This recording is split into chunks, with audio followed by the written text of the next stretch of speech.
Hey guys, I am going to answer question number 5. When you've interpreted with live people in practice or reality, when have you contextualized information? And when have I decided against contextualization? And I'm going to give you some examples and explain the concrete demands that were in these examples.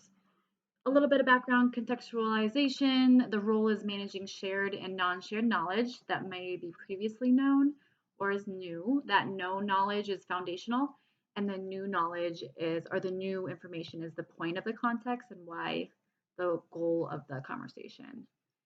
The balance is to avoid redundancy and to make sure everyone's understanding the information. Turn taking, noticing the reaction, contribution, persuasion, points of view, and ongoing negotiation meeting as well. The challenge that comes in is when an interpreter is the third party that joins the conversation, and the main goal, I believe, is to culturally mediate that knowledge. For an interpreter, is that's their role in this, one of the many roles. And the interpretation discourse is face to face. It needs to be intersubjective views, non-bias of the objects in discourse, and then the interpreter needs to kind of separate its their own views and intentions of discourse, make some judgment calls, but making sure to read those turn taking and back channeling cues.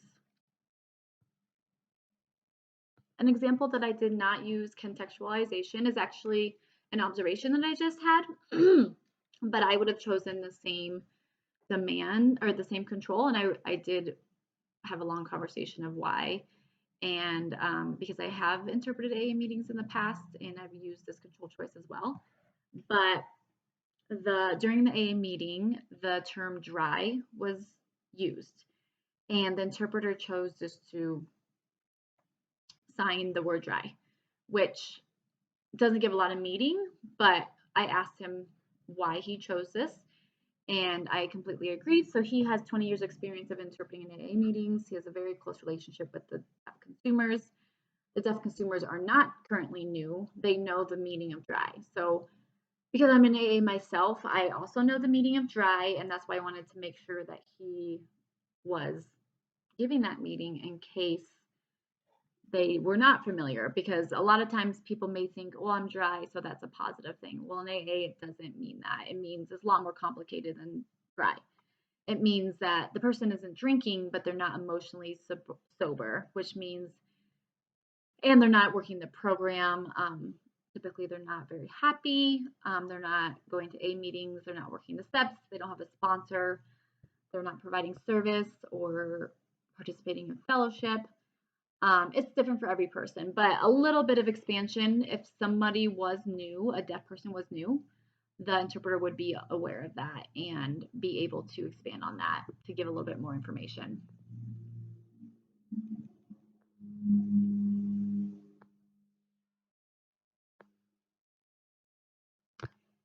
So just because it wasn't needed, it was really great to see his concurrent demands and what I thought was factors of why that wouldn't be appropriate in that situation. Another really quick one, I saw him sign HH for Hazelton, which is a foundation, nonprofit foundation for drugs and alcohol addiction recovery center. It's based in Minneapolis or in Minnesota, and it has other facilities in Oregon and Illinois and Florida, Washington and New York. And because the AA meeting was based in Minnesota and Minneapolis, almost everybody there, I'm assuming, is familiar with Hazelton, and the sign name could be used and not expanded on. Unless, of course, there was a newcomer, then that would be a different control choice of expanding. A time that I utilized contextualization was recently during an interpretation that I had completed for this class about the deaf or hearing president at Gallaudet. And some of the questions I asked myself is knowing the consumers, assessing their understanding, using back channeling to make sure that they're understanding, asking yourself, who is your audience, who is a target consumer. in this example, since it's pre-recorded video, we couldn't back channel or observe those, but we are able to really study our target consumer. We know that our target consumer was a hearing college student that was taking, basic ASL classes and may be highly unlikely that he or she would know what deaf president now is.